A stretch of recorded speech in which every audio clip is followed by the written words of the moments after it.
Be here now. Just be here now. There's so many things that we can do out of our privilege that's invisible to us. And so then out of our loving kindness, can we seek repair, knowing that we're going to make mistakes and missteps, and allow that to protect us, that devotion to loving kindness, that eventually we can win one another's trust.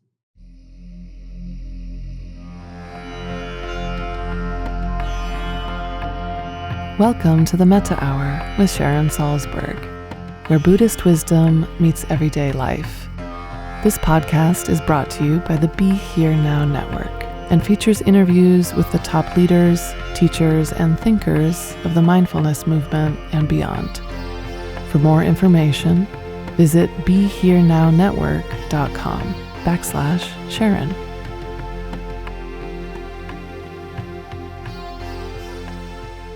Hi, I'm Sharon Salzberg, and today I'm talking with Jacoby Ballard.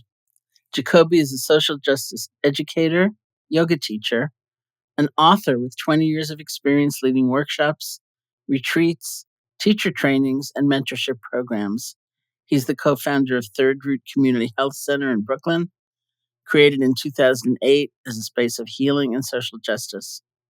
Since 2006, Jacoby has taught queer and trans yoga, a space for queer folks to unfurl and cultivate resilience. And in 2014, he received Yoga Journal's Game Changer Award, followed by the Good Karma Award in 2016. Jacoby has been an advisor to the Yoga Service Council since 2014 and on the faculty of Off the Mat Into the World since 2016, and consults for Lululemon, Yoga Journal, and Yoga Alliance. In 2021, he released his first book, A Queer Dharma, Yoga and Meditations for Liberation, from North Atlantic Books. Warm welcome to the Metta Hour, Jacoby. Thanks so much for having me, Sharon. So I was trying to think, time is so strange right now anyway, because of obviously the pandemic and normal kind of markers maybe not being so prevalent, like travel every year to the same place or something. Right. But I was trying to think, how long have we known each other? Gosh. It's like an infinity stretching behind us. Yeah, I think I met you just before I started the Interdependence Project meditation teacher training, and that I took in 2013. So I think we've known each other about 10 years. Okay, all right. And a really big congratulations on your book. It's wonderful to see the fruits of your work come into book form. Oh, and I do want to talk about the book because it's tremendous and it's a great accomplishment. But I thought we could start with a bit about your journey. Sure. Before we get to that, and how did you first come to spiritual practice, and what did that look like for you then? Totally. I began meditation as a senior in high school, as a senior project, and it was mostly focusing on my breath and a little bit of mantra.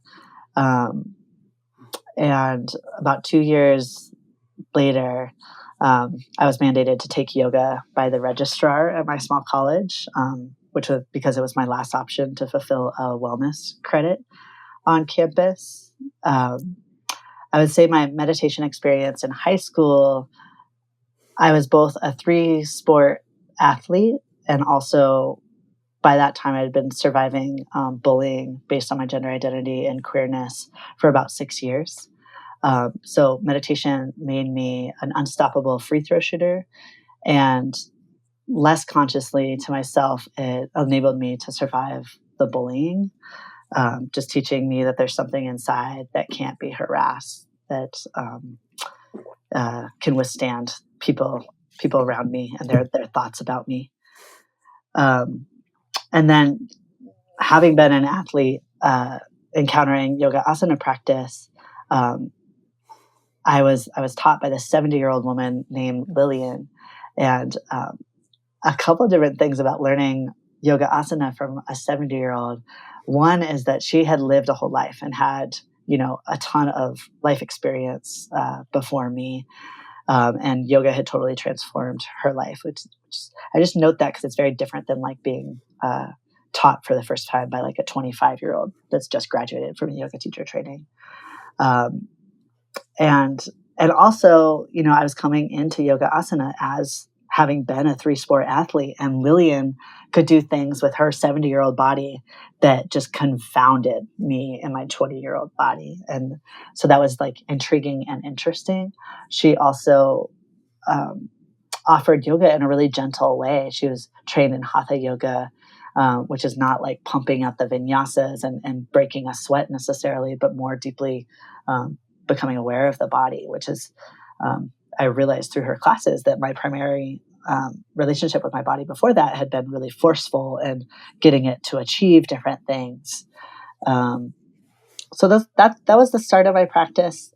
That same yoga teacher, she led a Zen meditation group in Waterville, Maine, on Sunday mornings at 8 a.m., which I, as a college student, went to for my sophomore through senior years. Not the typical hour for a college student to meditate, but that was also some of the beauty of it, and as well as teaching me the individual practice. It also taught me a lot about Sangha, because we would follow a sitting, then walking, then sitting meditation format, and then we would all have tea together. And it was just amazing, the different people that were brought together through the meditation practice, from woodworkers to plumbers to university administrators and professors to me as a student. And then there was also a high school student that came sometimes. And so, we were all there for one practice, coming from really different places of life, but I felt a commonality with each other. I feel really grateful for that experience of Sangha early on. That's so great. And let's turn to your book, A Queer Dharma, Yoga and Meditations for Liberation. So as I read it, I was struck by the way you're applying Dharma teachings to explore identity and the growing needs we have as a culture for diversity, acceptance, and inclusion. And perhaps my first question would be then, who did you write this book for? Yeah, thanks for that question. I actually write a paragraph about that in my book, because the title could imply that it's only for queer people. Mm-hmm.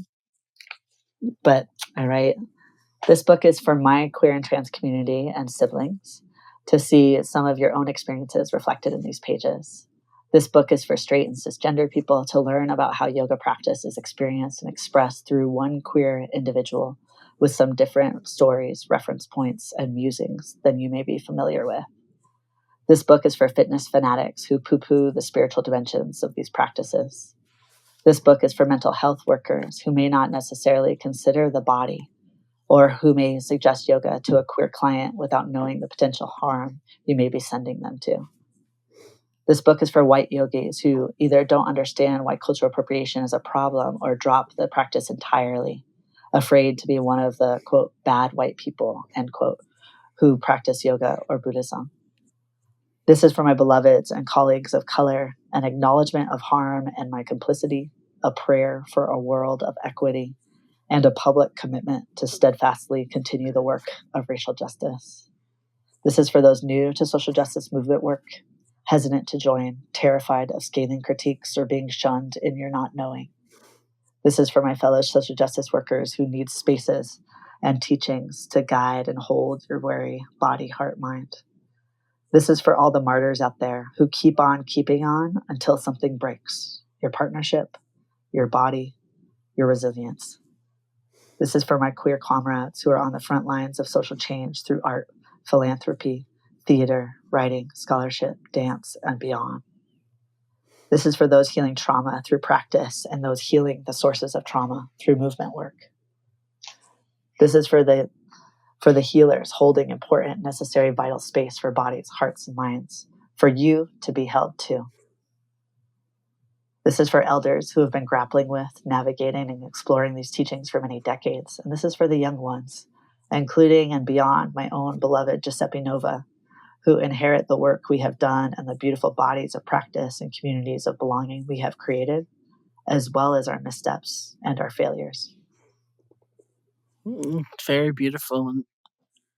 And thank you for reading that. And even listening to that, I'm struck by how important some sense of community can be, so that you don't feel all alone in your floundering, toward finding a way. And then it struck me as what an odd time to be releasing a book that is so resting on the power of community, as it Oh, seems to me, during yeah. COVID, Yeah. when we're not actually gathering, and you had to release the book precisely in that time. Yeah. Yeah, in some ways that was a blessing because, I didn't have to travel to Germany or travel to London or all these different Hmm. places, that I could just have a singular online event, and have so many different people from different aspects of my life present. You know, some of my teachers, some of my comrades, some of my students present. And then I also got to run a virtual book club. I'm about to start a second book club, which is much the same, can draw from all over the world. And, yoga is an embodied practice. I really miss being in person, with bodies and breaths Hmm. and, able to feel people's hearts and our nervous systems co-regulating. Hmm. I'm calling on your subtitle of the book. And this is actually a very profound question I think we can get into for a long time with a lot of different dimensions. I'm curious about your perspective on how the path, and if the path toward liberation might look different for individuals whose gender identity or race or sexuality has not been honored by mainstream culture, and also those folks who've been facing trauma and injustice because of it. And I ask that, as you know, from lots of different angles, including loving kindness practice, which is Right. so important in my own work and my own practice. And um, the thousands of times I have been asked, why should I try to have loving kindness toward them? They don't Yeah. think I should exist. Hmm. So it's not only loving kindness, but in part, you know, loving kindness and those other elements of the path about acceptance and so on. Yeah. Yeah, I think, there's a deep understanding of suffering and liberation from anyone who's been targeted by systems of oppression and injustice. This sense of what love is and what love is not. And because we've been through it, Hmm. subject to society's projections and dismissals and tokenism and violence, and have survived, and some of us have even thrived, um, there's some major determination and patience and kindness and integrity, which, are all qualities of an awakened being, Hmm. described through the paramitas. And so I think we have, those of us who have been targeted by these systems of oppression, have wisdom and even magic to offer. Um, and in social justice work, it's commonly understood that those who are most impacted by an issue are those who are centered and who are in leadership. And it's Hmm. precisely because of that wisdom that experience of being targeted has created. Um, but at the same time, right, there's some healing to do along the way. Hmm. If we've been experiencing incessant injustice and ancestral trauma, that if we don't do that healing, then we're going to create havoc in our relationships and our movements and our sanghas. Um, so there's a balance there, and in terms of the question of how do I love the oppressor, right? Hmm. Um, I think it's important for me to see the system and then see the individual. So see the Hmm. system of white supremacy and then see the individual white person, or see the system of heterosexism and then see the individual straight person. And what loving kindness has taught me is to not give up on the individual, and to know that there's some basic goodness in there, no matter how much harm they're inflicting on Hmm. the world, and um, to be dedicated to their liberation as well, and knowing that it doesn't feel good to create harm. There's some suffering happening in the body, hearts, and minds that are leading us Hmm. into war, that are perpetuating gun violence or whatever it may be. And we can't, I'm a prison abolitionist, and I know from the teachings of Angela Davis and Patrisse Cullors and so many others that we can't shame, blame, and punish one another into freedom. Hmm. And through the teachings of loving kindness, we can love each other there. Yeah. which is not to say that it's like always my work to love the homophobe into Mm-hmm. loving queer people, right? That might be your work that you Mm-hmm. can get there because they might listen to you differently than they might listen to me. But I think it's important then to like consider collectively, like which difficult people do we take on and invest in their goodness and try to win them over to the other side in the process. Thank you. And I've used that phrase actually. Maybe it's not your work, Uh-huh. and yet I would like to think that it's someone's work, to Yeah. introduce compassion into a dynamic, but maybe it's somebody's work to survive, or to Right. grieve or whatever Yeah. it might be at that time.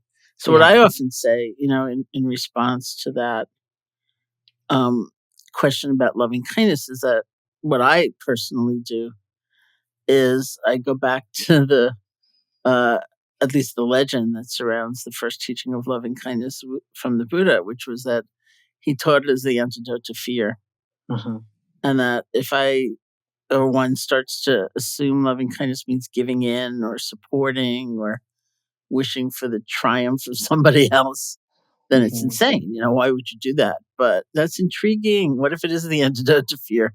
Right. Wouldn't Yeah. that be good to introduce into that dynamic as well?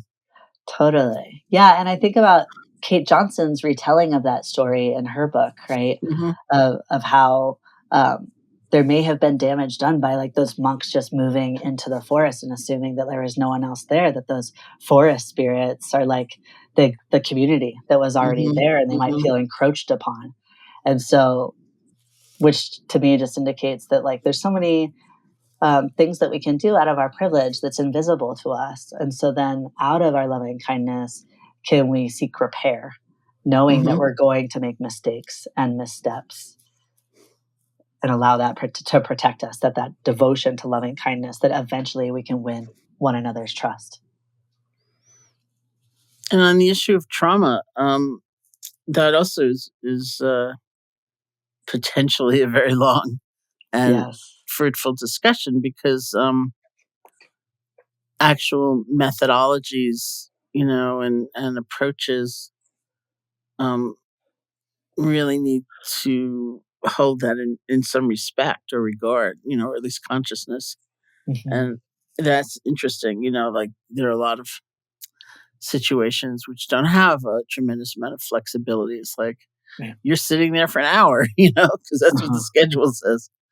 Uh, and then there are others that are more flexible. Or I can remember somebody saying to me once, she'd done a retreat, not with me, but she was commenting on the general experience. And she said, what you have to start thinking is that there's always trauma in the room, Hmm. and not sort of wait for a visible sign of it and just make that assumption. Yeah. It's a good assumption. So then Yeah. what? Tell me about the teaching that you do in that regard. Mm. Yeah, that's also how I approach any room that I teach on, is to anticipate that there's trauma here, there's harm here, there's dynamics of systemic oppression present in the retreat space, even as we're trying to practice Hmm. harmlessness and integrity. So I try to just speak to it and make it part of the offering.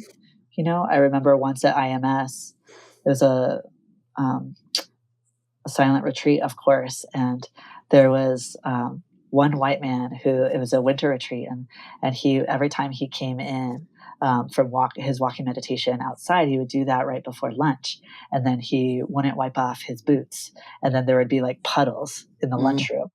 And I remember seeing it was always my partner, who's a white queer disabled woman, and a couple of women of color who, like, 3 days in a row, they were cleaning up his puddles. Mm. Mm.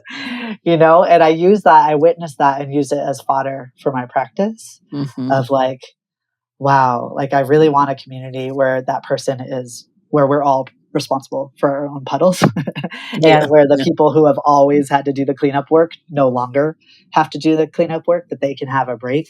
Hmm. But in the we're not going to get there if I'm shaming that person or Mm-hmm. punishing that person into it. Trying to like how I would see transformation in that potentially in that moment is through like say a teacher meeting where one student is talking about that experience of being on hands and knees and cleaning up someone's mess, and then that other student being like realizing as she's speaking, oh darn, that was my mess Mm-hmm. that I Mm-hmm. had left unintentionally, and just witnessing one another in this heartfelt space I think can go a long way. What do you think about silent retreats as a form in that regard? I'm curious about it. Because sometimes I think that our talking can create more division than is Mm-hmm. necessary, especially in these divided times. And I really find refuge in the silence. Even, I teach yoga at the annual LGBT retreat at Garrison Institute. Mm-hmm. And so even in community like that, I really relish in the silence because I can feel what we have in common so much more easily than if we're speaking. And I learn Mm-hmm. like, oh, this person is like an older gay man who's also racist, or this person is like a young person who has a lot of ableism going on, or whatever that like might create divisions in my mind or disappointments in different Mm-hmm. people. I find that there's I have a better opportunity to hold one's basic goodness in Mm-hmm. silence sometimes more easily. Mm-hmm. But then there's also like very few teachers that are skilled to speak about the ways that dynamics Mm-hmm. of oppression can be present in those silent spaces. Mm-hmm. Um, I remember being on a retreat with Kidasaro and Tanisara, and there was, a BIPOC sit, and there was a queer sit. Each of those every other day, where queer folks would leave the main hall and go up to another space to meditate in. And one day I was so excited about that, and I went right up, and I was like relishing in queer community. And then the next time that came around, I stayed in the room with Mm-hmm. presumably all of the straight folks because I was like, what is this going to be like? This is going to challenge my heart, and like, what's going to come up? And I actually found myself offering loving kindness to queer and trans people in the room. And that Mm-hmm. eventually led me to find space in my heart that it's probably straight people in the room, but they probably just statistically have relationships with queer people as well, whether it's Mm-hmm. their Mm-hmm. best friend from high school or their child or their aunt's daughter or whatever. And then that led me into more fearlessness in the space with them. Mm-hmm. Um, yeah, so I'd be curious. I would love to hear what do you think about silent retreats as a form, given how long you've been teaching them. um, I don't teach that many retreats anymore. I still love the silence.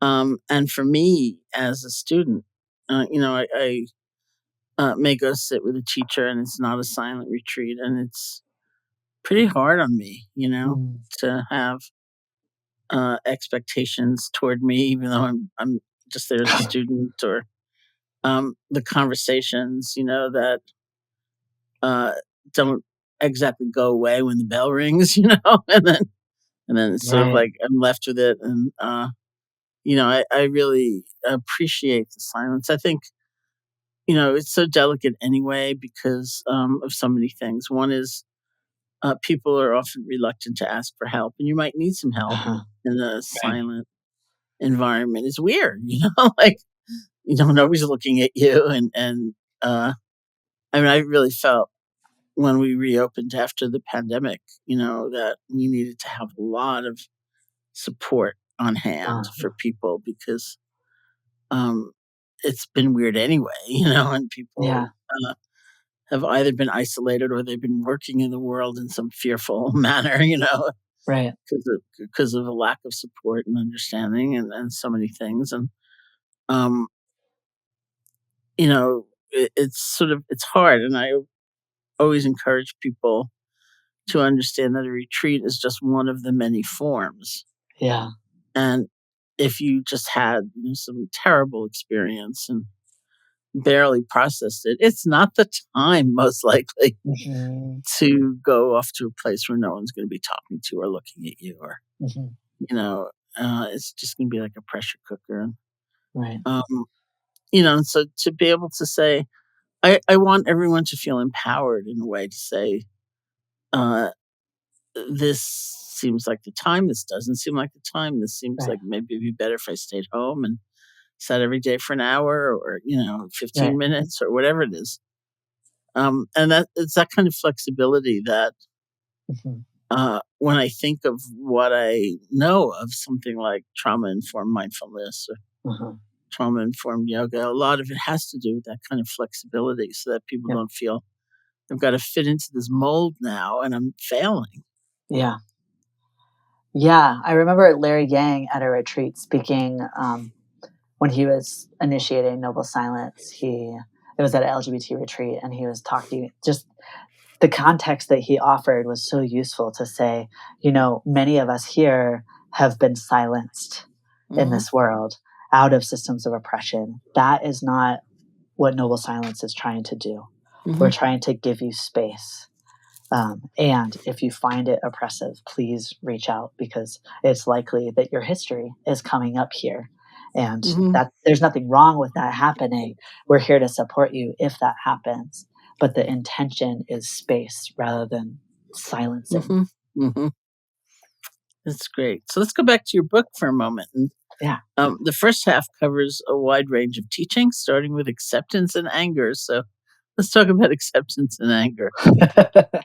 Yeah, well, I find that whenever I teach the Brahma Viharas, and I started studying and then teaching them because of your book, Lovingkindness, acceptance, anger, and forgiveness always come up, especially amongst folks that are of targeted communities or social justice activists, because in some key ways that the teachings of social justice and the teachings of acceptance and common culture around anger really differ.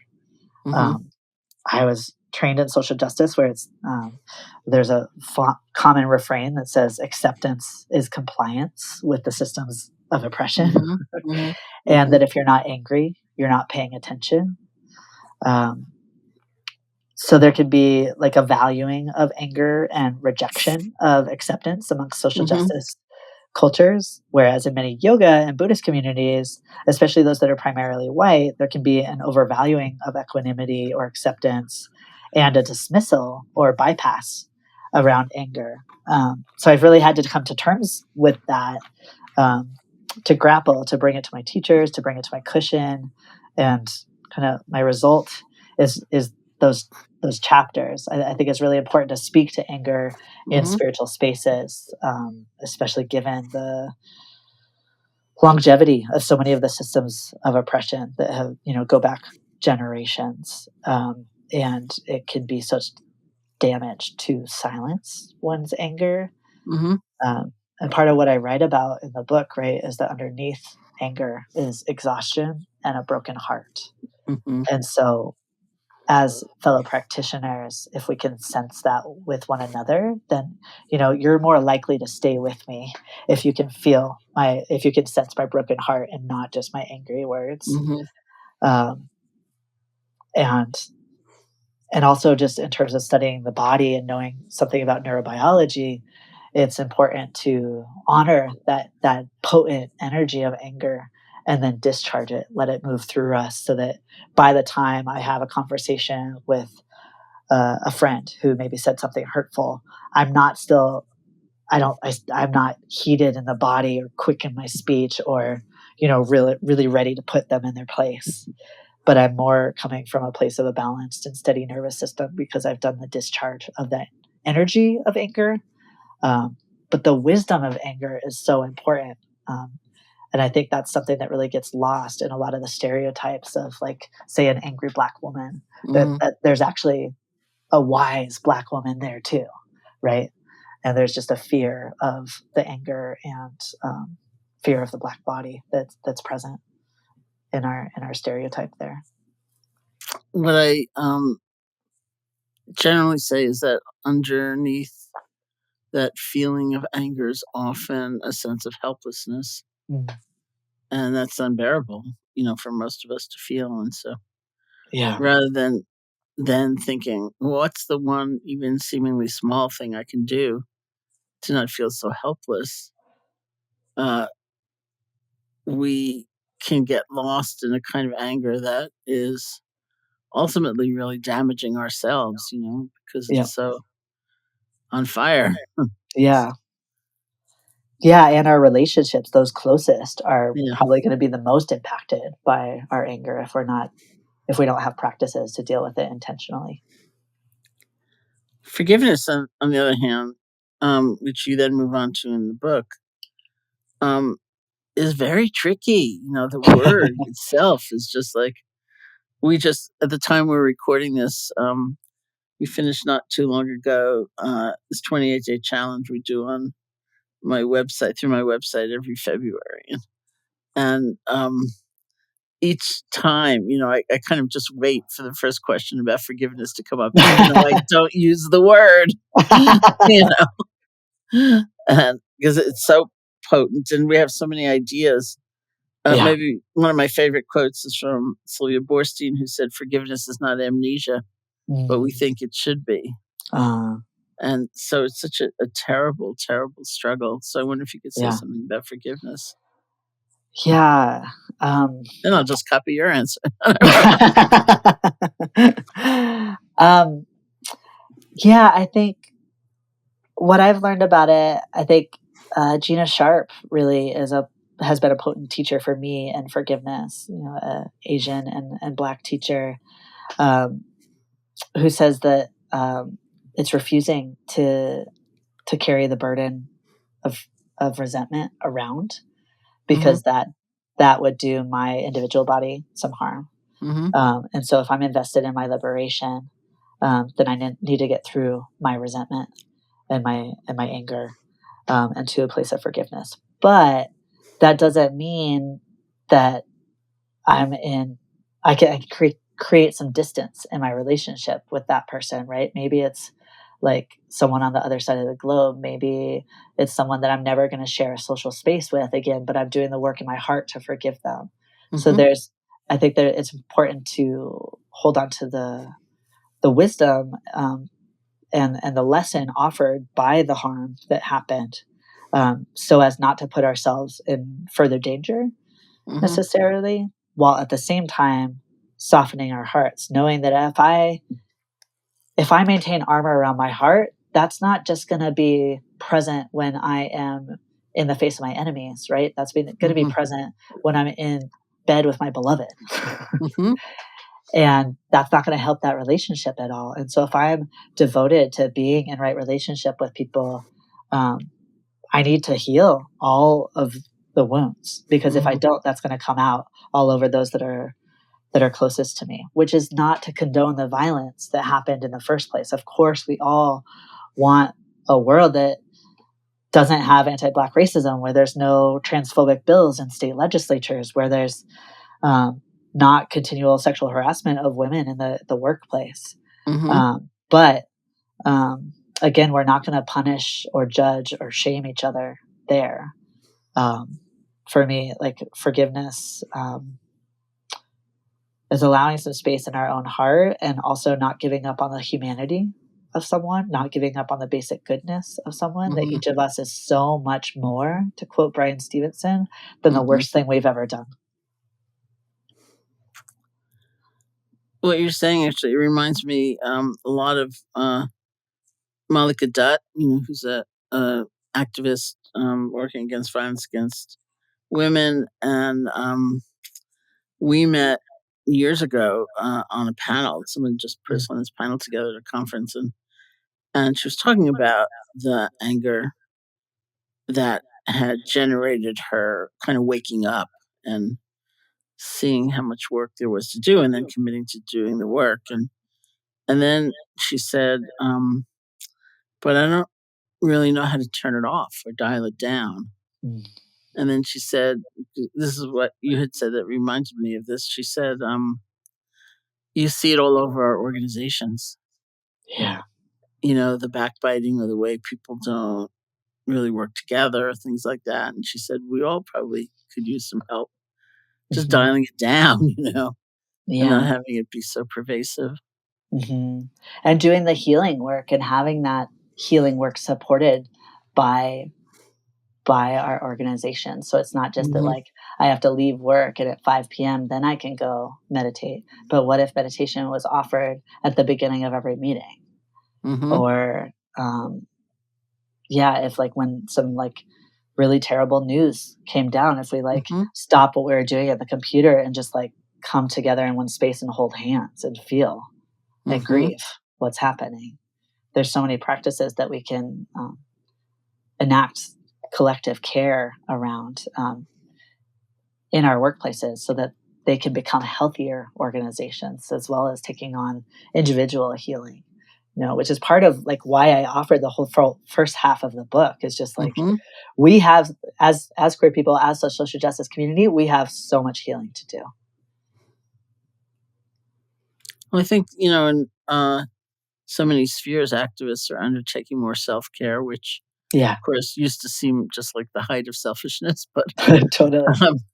as we get older, burnout, and it's so hard, and even some forms of spiritual practice as a means for sustainability are more acceptable in many, many places in society. And I wonder if you could speak something about that balance. Somebody who's so committed to helping others, changing the world, so to speak, in a systems-wide way, and someone who has an individual practice.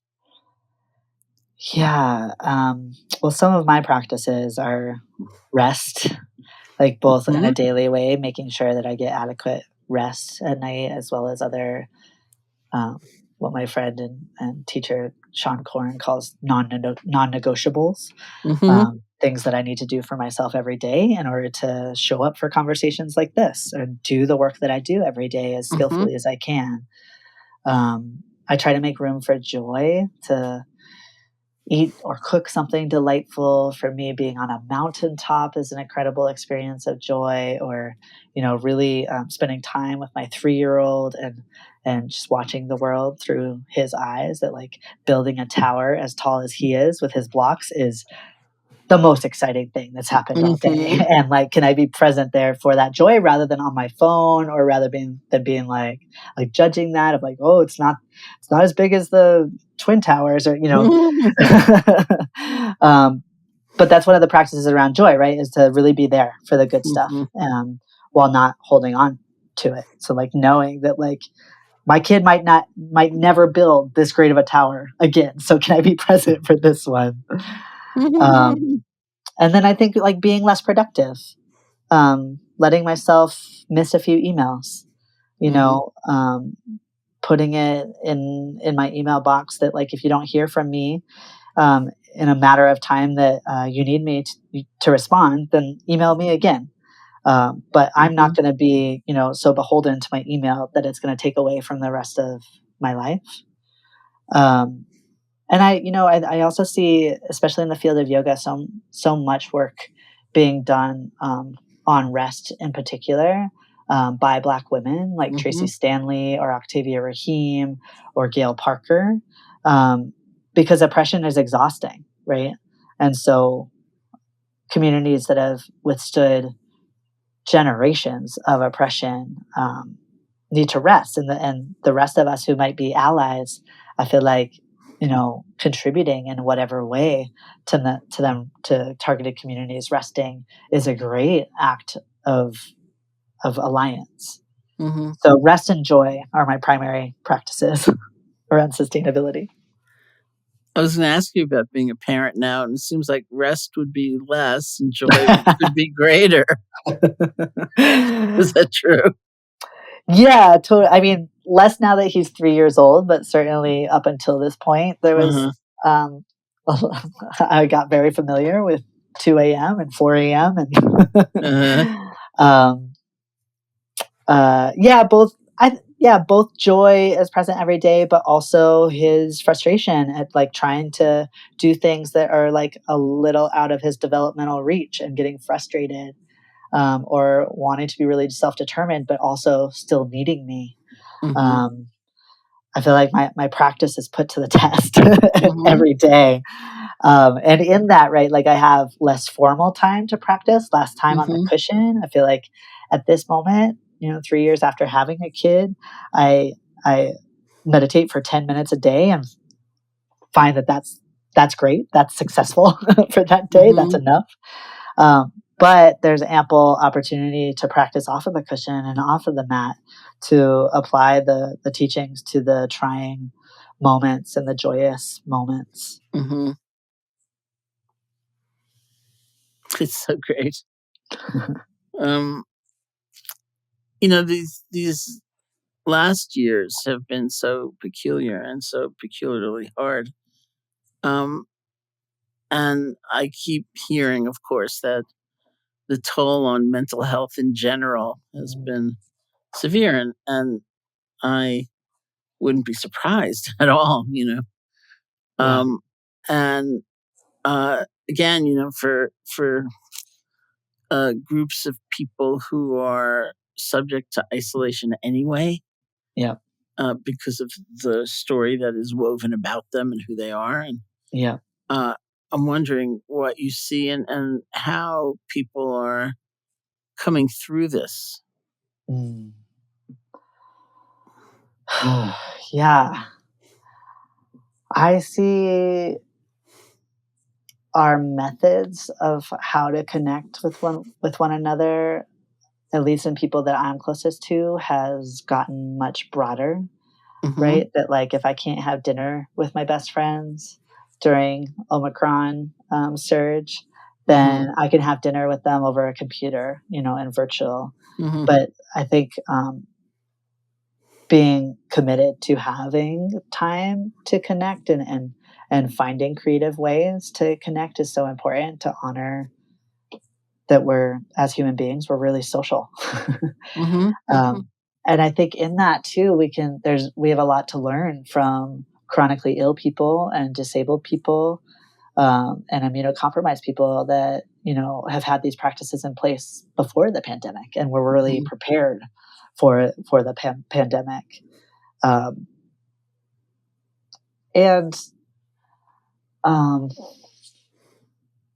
and I think also it's opportunity to turn up the compassion and just rather than like judging or shaming people when they can't show up to a meeting or whatever it is, to just know that that's because the times we're living in are really hard. Mm-hmm. And if we can really up the ante in our softness and bearing witness to one another's struggles, that lends itself to connectivity rather than leading into further isolation, as you're saying. Mm-hmm. I know that in your book you give a lot of credit to therapy in your own Mhm. journey, which I suppose for a lot of people might still mean, over Zoom or something like that Uh-huh. in these days. Yeah, and most people I know that are currently looking for a therapist, most therapists are like booked out right now because Yeah, of the I mental bet. health needs Yeah, in yeah. our world.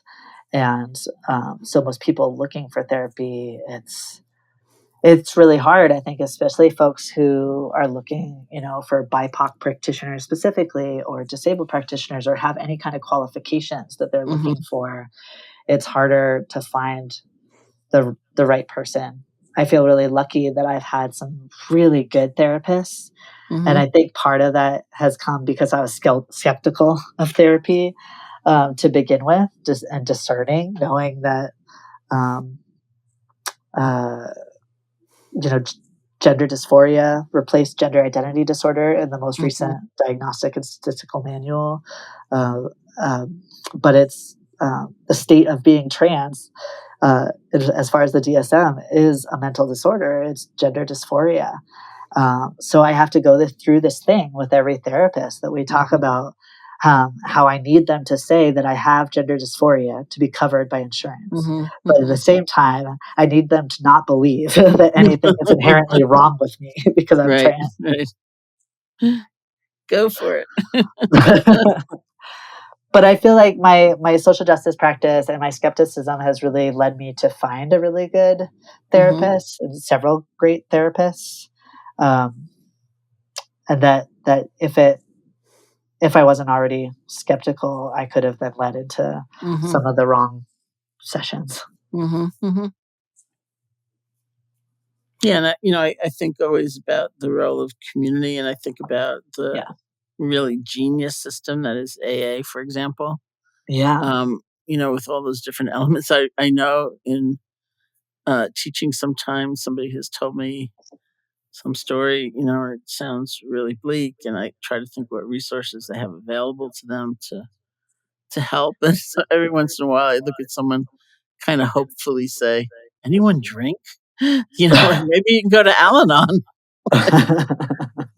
That, between the fellowship and people being responsive to one another and the community and the practices, it's a pretty great system. Yeah. Yeah, totally. And just the ways of being that the 12-step program initiates people into, right? Of like not giving advice, Mhm. but offering one's own experience. I think there's such wisdom there. I'm always so excited when I have a student in recovery because they've already done such deep spiritual work. Yeah. So, since my next question involved the word advice, I'm going to quickly rewrite it in my head because you're correct, of course. Um, do you have any invitations for queer or trans folks who are meditating? Yeah. Um, yeah, I want to tell queer and trans folks that are starting a practice that there's teachers out there who get you, who anticipate you. Um, I want to invite you to find us. We already love you. We await you.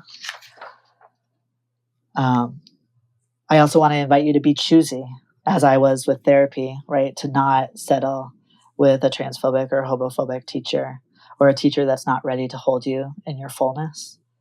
And that in that, if a teacher asks you to change anything about yourself or says that their way is the only way, you can leave. And then I also want to suggest learning about trauma. For me, it's been really empowering to learn about the just neurobiology of the human body and the ways that trauma shows up and manifests in the patterns that settle into our bodies and hearts and minds due to trauma. Uh, for me, it's given me space to know that it's not my fault that I'm reacting like this. It's what the human body does when it's overwhelmed and can't cope. Um, and yeah, so learning about trauma, seeking out the books on trauma, seeking out trainings on trauma, because inherently systems of oppression are traumatizing. And do you have any invitations for um, people who are looking for ways to become better allies to the queer communities? Yeah, I have a number of them. The list that could be a whole conversation perhaps as well. Sorry, listeners, that we're giving you the annotated version.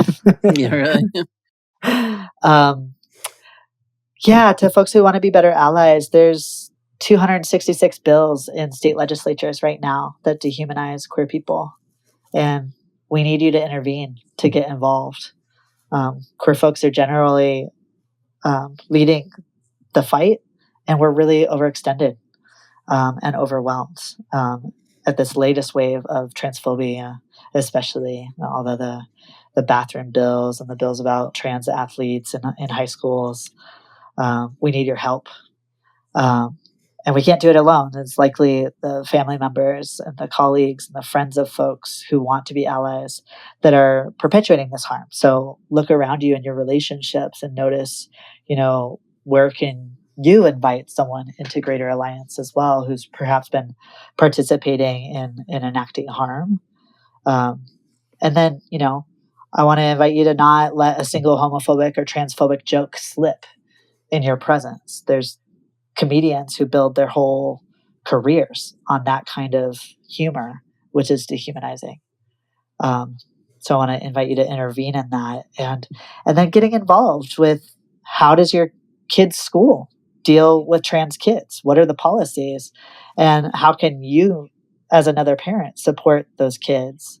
Or similarly, we need you to get involved at your parents' nursing home or assisted living place and ask about how queer elders and trans elders are treated and respected. Elder abuse is really rampant in our community. People come out for their whole lives and then are forced back into the closet in their nursing home because of the culture of the nursing homes. And then, supporting our organizations. Look at the LGBT organizations in your area, learn about national projects like the Trans Justice Funding Project or Trans Legal Support Project. Support our organizations, support our leaders, support trans meditation teachers, trans yoga teachers. And then the last thing is just to educate yourself, to read my book. There's a Buddhist book of essays written by trans and non-binary folks called Transcending. Read that book. Watch the series Pose. Watch the documentary Disclosure. Just keep immersing yourself, educating yourself in our culture. Fabulous. Thank you. And lastly, I would love for you to lead everyone listening in a guided meditation to close the conversation. Sure. In the name of joy, I want to invite us into a mudita practice.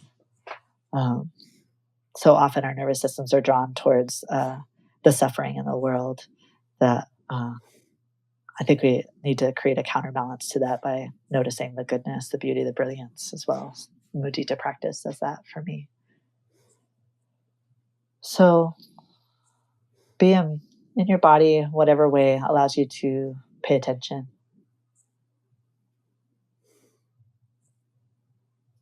And I want to invite you to consider something wonderful that has happened in your personal life recently.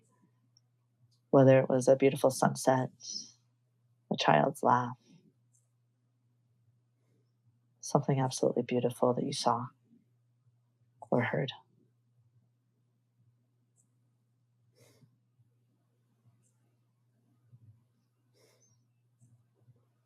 And allow yourself to soak it in, to remember the fullness of it.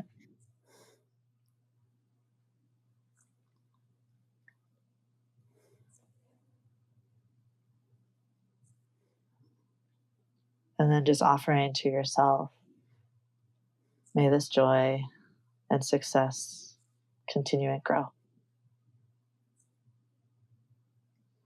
May I really be present to the beauty of this world.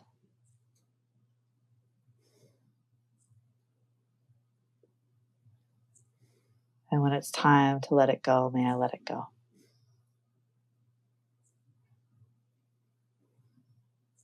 May this joy and success continue and grow. May I really be present to the beauty of this world. And when the time comes to let it go, may I let it go.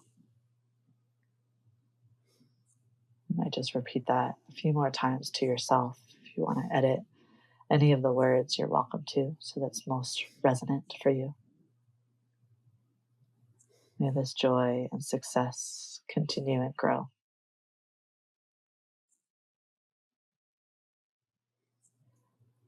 May I really be present for the beauty of this world. And when the time comes to let it go, may I let it go.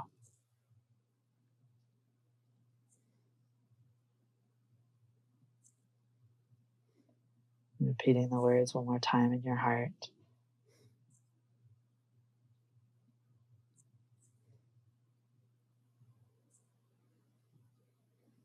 And if any doubt arises or any judgment, self-indulgence, try to let that go. Try to train your awareness to show up for the goodness as much as you attend to the suffering, knowing that you and we need that balance.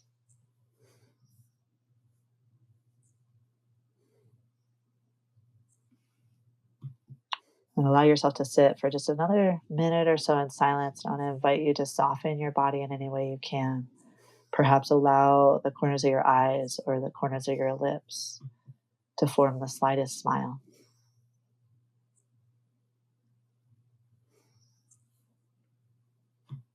And just holding that smile. Trusting that it's good for your own nervous system, that you're releasing the feel-good hormones right now, and you so deserve them.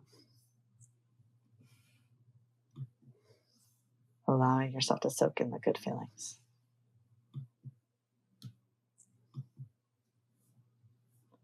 Whenever you're ready to transition out of this meditation, you might move, you might take a deep breath, you might take a bow, saluting these practices that have been handed down through generations, perhaps especially honoring those from South Asia,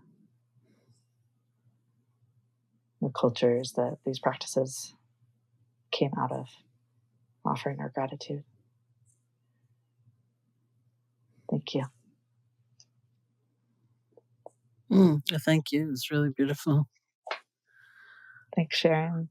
Yeah, thank you so much for joining me today. To learn more about Jacoby's work, you can visit Jacoby Ballard, JacobYBALLARD.net, and get yourself a copy of his new book, The Queer Dharma, in paperback, ebook, and audiobook formats wherever books are sold. Did you read it? Did you read the audiobook yourself? I didn't, but I got to have final say on who was hired, and it's a Black trans man from Brooklyn. So I'm so nice. excited that he's reading it. I read the meditations and the acknowledgments. Oh, good. A big thank you to everyone listening. This has been the Metta Hour podcast from the Be Here Now Network. May you be safe, be happy, be healthy, and may you live with ease. Hey folks, thanks for listening. To learn more about Sharon and her ongoing teaching schedule, as well as online courses and a free guided meditation, check out her website at SharonSalzberg.com.